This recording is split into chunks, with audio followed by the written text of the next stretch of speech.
राहुल जी, आप लगातार कन्याकुमारी से आ रहे हैं, पदयात्रा करके आ रहे हैं, आप बेरोजगारी का विषय उठा रहे हैं, आप महंगाई का विषय उठा रहे हैं, लेकिन कल मंच से जिस तरह से दिग्विजय सिंह ने जो बयान दिया, जो आपत्तिजनक बयान दिया, आपको नहीं लगता कि जो आपने अब तक इतनी मेहनत की है उस पर कहीं ना कहीं उन्होंने पानी फेर दिया? एक कमेंट से। राहुल जी, पूरा प्रश्न सुन लीजिए। दूसरी बात, राहुल जी, कई विषय हैं यहाँ जम्मू कश्मीर में भी और राष्ट्रीय स्तर पर भी जिस पर आप सरकार को कॉर्नर कर सकते हैं। देखिए, देश के गृह मंत्री अमित शाह ने संसद के पटल पर कहा, तब अधीर रंजन चौधरी साहब वहीं बैठे थे। Brother, are you a political advisor or you a journalist? Sir, listen to my question. It's not a question. Sir, I'm coming. You're giving a speech. No, listen to my question. Sir, I'm saying that Union Home Minister Amit Shah said on the floor of the House that it was the Modi government which provided jobs to the Kashmiri Pandit youth. And he said, he asked Adhir Ranjan Chaudhary, he challenged him that आपने कितने दिए हैं मुझे जरा बताइए. But the fact is that it was Manmohan Singh's government which gave these jobs. लेकिन आपकी party के पास तथ्य नहीं, आप काउंटर क्यों नहीं कर पाते हैं सरकार को? इनफैक्ट ये आंकड़ा हमारे पास है, ये आंकड़ा हमने रखा है। कल कश्मीरी पंडित्स का एक डेलीगेशन आया, उनसे हमारी बातचीत हुई। कश्मीरी पंडित्स के डेलीगेशन ने हमें बताया कि जो भी हुआ है यूपीए के टाइम, मनमोहन सिंह जी के टाइम हुआ है। उन्होंने ये भी कहा कि बीजेपी उनको पॉलिटिकल हथियार जैसे यूज करती है। उन्होंने ये भी कहा कि बीजेपी जो उनको फोर्सिबली वापस वैली में भेज रही है, मरने के लिए भेज रही है, वो गलत है। वो सब उन्होंने बोला और वो सब जम्मू कश्मीर के लोगों को मालूम है, ठीक है? तो और उसको हम दोहराते रहते हैं। सर, आपसे ये जानना चाहता हूं कि जो जिस तरह से आपने ये कह रहे हैं कि भारत जोड़ो यात्रा जो है इसका कोई पॉलिटिकल मिशन नहीं, लेकिन हमने देखा कि जब भी आप कहीं पर भी आपने भाषण किए, कल के भाषण की बात करें या अभी आपने जो इनिशियल रिमार्क्स दिए, उसमें आपने बीजेपी को निशाना बनाया है। तो क्या हम ये माने कि इस यात्रा के जरिए आप एक ये मैसेज देना चाहते हैं अपने वर्कर्स को या जो अपोजिशन है उसको एकत्रित करने के लिए, ताकि आप बीजेपी का मुकाबला कर सकें? नहीं, देखिए, ये यात्रा भारत को जोड़ने की यात्रा है। ये हम सब के लिए, कांग्रेस पार्टी के नेताओं के लिए, कांग्रेस पार्टी के यात्रीज के लिए, मेरे लिए पर्सनली एक तपस्या सी है। इससे हमें बहुत कुछ सीखने को मिला, समझने को मिला, बहुत प्यार मिला। 3800 किलोमीटर की यात्रा है।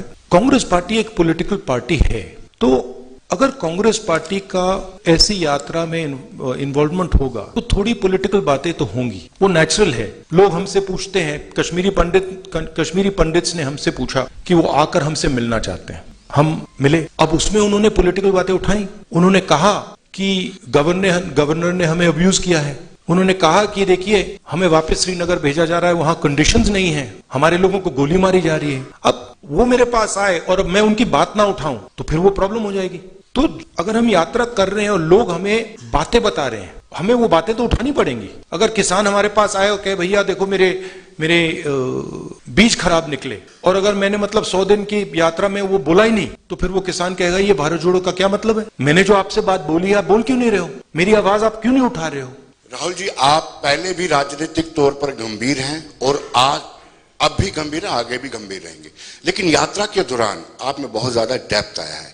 लेकिन हम जब वो पुरानी प्रेस कॉन्फ्रेंस आपकी देखते हैं जिसमें आप बोलते हैं कि वो पुराना राहुल गांधी अब नहीं है, उस पुराने राहुल गांधी में क्या कमियां थी और इस राहुल गांधी में नहीं, आप गलत समझे। मैंने ये नहीं बोला कि पुराना राहुल गांधी नहीं है, मैंने बोला राहुल गांधी नहीं है जी, अलग बात है। आप बात नहीं समझे जी।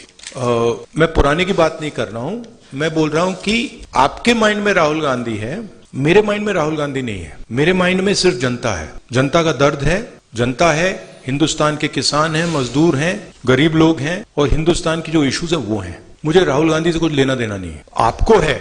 मेरी माइंड में क्लैरिटी है कि इस देश में जो हिंसा, नफरत फैलाई जा रही है उसको मिटाना है, उसके खिलाफ खड़ा होना है, चाहे कोई भी कॉस्ट हो। क्योंकि मैं हिंदुस्तान को नफरत और हिंसा का देश मानता ही नहीं हूं, एक्सेप्ट नहीं करता हूं। और मेरे जैसे करोड़ों लोग हैं जो इस देश को मोहब्बत, भाईचारा, इज्जत, ह्यूमिलिटी का देश मानते हैं। तो पुराने राहुल गांधी, नए राहुल गांधी की बात नहीं है। चलिए, जेके न्यूज वायर से अश्विनी कुमार, आपको जवाब मिल गया मैडम। जेके न्यूज वायर से अश्विनी कुमार है नहीं। जम्मू स्टेट लाइन से जुनेद हशमी। राहुल जी, ये जो आपकी भारत जोड़ो यात्रा, आपने कहा कि भारत को जोड़ने के लिए है। अगर ये आपके भारत को जोड़ने के लिए आपकी यात्रा है और आपकी छवि के परिवर्तन के लिए नहीं है, तो जिस समय आप लखनपुर में आए वहां पर डोगरा स्वाभिमान संगठन के चौधरी लाल सिंह भी आए थे और अन्य कई और जम्मू में क्षेत्रीय दल हैं, जिन क्षेत्रीय दलों ने, जो क्षेत्रीय दल आपकी भारत जोड़ो यात्रा में शामिल हो सकते थे, लेकिन एक तो उनका अनादर किया गया, उन्हें आपने स्टेज पर नहीं बुलाया, और उसके बाद बाकी जो यहाँ के दल हैं उनमें से किसी को आपने आमंत्रित भी नहीं किया। उसमें गुलाम नबी आजाद की डेमोक्रेटिक आजाद पार्टी भी है। तो जानना चाहूंगा कि अगर आपकी छवि के परिवर्तन के लिए यात्रा नहीं, लाल सिंह जी ने यात्रा को सपोर्ट किया और उनके सेंटिमेंट को हम अप्रिशिएट करते हैं। गुलाम नबी जी की जो पार्टी थी वो तो हमारे स्टेज पे बैठे थे लोग, 90% of them are already in the Congress. So now I think there's only Ghulam Nabi Azad ji on that side. So I don't know if you want me to ada karo him, I will ada karo him also. No problem. My respects to Ghulam Nabi ji. Delhi Taskin se And I apologize for any hurt that we may have caused either Lal Singh ji or Ghulam Nabi Azad ji. Delhi Taskin se Amir Sohail. We are nice people. Good afternoon Rahul ji, I am from Delhi Taskeen. मेरा ये सवाल है कि abrogation of article 317 Jammu and Kashmir 5 अगस्त 2019, उसके बाद Modi government ने कहा था कि जम्मू कश्मीर में दूध की नदियां बहेंगी, यहाँ पे परिवर्तन होगा, डेवलपमेंट आएगी, लेकिन आज भी हम जम्मू कश्मीर के जो उभरते हुए नौजवान हैं हम परेशान हैं। हम प्रेस में कुछ छाप नहीं सकते हैं, हम जम्मू कश्मीर में बेरोजगारी के मुद्दे पे बात नहीं कर पा रहे हैं। हमारे नौजवान हर रोज बीजेपी के ऑफिस के बाहर प्रोटेस्ट कर रहे हैं, लेकिन हमारी कोई भी बात सुनने वाला नहीं है। हम डिप्रेशन में, एंजाइटी में हैं, हमें महसूस नहीं हो रहा कि हमारा फ्यूचर क्या है, मुस्तकबिल क्या है, हम कहाँ जाएं, किससे गुहार लगाएं। हमारे लिए कोई उम्मीद नहीं है। तो हमारे लिए क्या राहुल गांधी एक उम्मीद बनकर आए हैं जम्मू कश्मीर में? देखिए, यहां पे लोगों से मैं मिल रहा हूं और सबसे खुल के मिल रहा हूं। सेंटिमेंट जो आपने रेज किया है वो सब लोगों के दिल में है। यहां पे युवाओं से बात करो तो वो अनएम्प्लॉयमेंट की बात करते हैं, फ्यूचर नहीं दिख रहा है, इंडस्ट्री नहीं है, जो किसान हैं उनको कोई सपोर्ट नहीं मिल रही। तो ये जो आप कह रहे हो बिल्कुल सही है। हमारा लक्ष्य, यात्रा का लक्ष्य लोगों की आवाज सुनने का है और जो लोगों के दिल में है उसको एम्पलीफाई करने का है। जम्मू कश्मीर के जो लोग हैं उनके दिल में जो दर्द है, जो डिस्कंफर्ट है, जो आपने डिप्रेशन की बात की, उसको हम सुनने और समझने आए हैं। हम आपको सबको प्यार करते हैं, आपका रिस्पेक्ट करते हैं और हम समझते हैं कि जम्मू कश्मीर मुश्किल समय से निकल रहा है।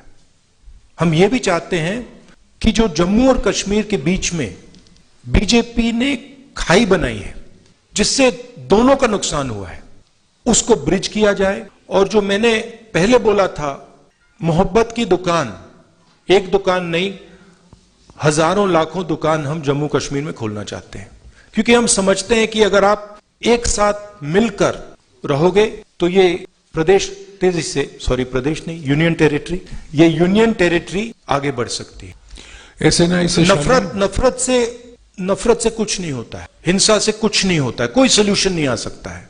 मोहब्बत से, रिस्पेक्ट से, लोगों की बात सुनने से, गले लगने से काम हो सकता है। हमारी व्यू है कि जल्दी से जल्दी आपको स्टेटहुड मिले और जल्दी से जल्दी आपकी असेंबली रिस्टोर हो। राहुल सर, जिस तरह से कन्याकुमारी से आपने यात्रा की शुरुआत की और लोगों का प्यार भी देखने को मिल रहा है, दुकान एक बाजार के रूप में नजर आ रही है, लेकिन वहीं कहीं ना कहीं भारत जोड़ो यात्रा को लेकर भाजपा का कहना है कि ये जो करोड़ों रुपए खर्च किए जा रहे हैं राहुल गांधी जी की पप्पू छवि को हटाने के लिए। तो आपका सवाल ये, और this is also statement. Sir, सवाल है कि आपकी छवि को बदलने के लिए क्या करोड़ों रुपए खर्च किए जा रहे हैं इस भारत जोड़ो यात्रा को लेकर, ये भाजपा का कहना है। नहीं, मेरी छवि को खराब करने में हजारों करोड़ रुपए लगे, हजारों करोड़ रुपए लगे। हाँ, और वो बीजेपी के लोगों ने सिस्टमैटिकली किया, उनकी लीडरशिप ने सिस्टमैटिकली किया, मगर वो इनइफेक्टिव है। तो वो तो आपको दिखने को मिल रहा है। जैसे मैंने बोला, हजारों करोड़ रुपए से सच्चाई नहीं दबाई जा सकती, सच्चाई आ जाती है बाहर, कभी ना कभी सच्चाई दिख जाती है। राहुल जी, आपके अनुमति से एक और उनके माइंड में ये है, बीजेपी के माइंड में है कि पैसे से कुछ भी किया जा सकता है। आरएसएस, बीजेपी, इनकी नेताओं के माइंड में है कि सत्ता से और पैसे से कुछ भी करा जा सकता है। आप किसी को भी मतलब डिमीन कर दो, किसी भी की छवि को खराब कर दो, कोई भी सरकार खरीद लो, जो भी करना चाहो सोचते हैं कि पैसे से करा जा सकता है, मगर ये सच नहीं है। सच्चाई सत्ता को, पैसे को, सबको परे कर देती है, और वो आस्ते आस्ते आस्ते बीजेपी नेताओं को बात दिखने लगी है। वो हम उनको बहुत गहराई से समझाएंगे कि इस देश में सच्चाई चलती है, पैसा, घमंड, सत्ता नहीं। राहुल जी, मैं Dharmendra Singh, online news India से। लगातार यात्रा में कन्याकुमारी से आपसे कवर कर रहा हूं। एक चीज हम ये देखते हैं कि 370 को लेकर के पूरे देश में एक बहुत बड़ा तबका जो इसको सपोर्ट करता है, लेकिन जब हम अब जम्मू में इस यात्रा को कवर कर रहे हैं, कश्मीरी पंडितों से जब बात की तो कश्मीरी पंडित कहते हैं कि हमें यात्रा से कोई फायदा नहीं हुआ, मोदी जी ने अपने वोटों के लिए हमारा इस्तेमाल किया। तो आप नहीं, हमें यात्रा से कोई फायदा नहीं हुआ। 370 को हटाने से कश्मीरी पंडित इस बात को कहते हैं।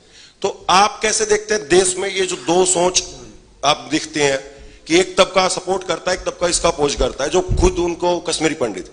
दूसरा, आप कश्मीरी पंडितों के लिए क्या करेंगे अगर वो आप पर विश्वास करें, और क्या संसद में भी कश्मीरी पंडितों का ये मुद्दा उठेगा? भैया, ये सवाल का जवाब मैंने 2-3 बार दे दिया है 370 वाले का। 370 पे हमारी पोजीशन बिल्कुल क्लियर है, उसमें कोई कंफ्यूजन नहीं है। वो सुनिए ना, एक मिनट, अब आपने सवाल पूछा, आप जवाब देने दीजिए। तो उस पर तो क्लैरिटी है, आप वर्किंग कमेटी का रेजोल्यूशन देख लीजिए। दूसरा सवाल क्या था आपका? कश्मीरी पंडित के बारे में। कश्मीरी पंडित से हमारी कल बहुत अच्छी बात हुई, शायद 1 घंटा बात की, दिल खोल के बात की, और उन्होंने हमें क्लियरली बताया कि उनका राजनीतिक प्रयोग किया जा रहा है, उनको अपमानित किया जा रहा है, डिसरेस्पेक्ट किया जा रहा है। उन्होंने अपने मुद्दों के बारे में मुझे कहा, उन्होंने ये भी कहा कि प्लीज आप हमारे मुद्दे पार्लियामेंट में उठाइए। मैंने उनको आश्वासन दिया कि मैं जरूर करूंगा, और जहां भी हम आपकी सपोर्ट कर सकते हैं, कश्मीरी पंडित्स की और सबकी, हम पूरी तरीके से करेंगे।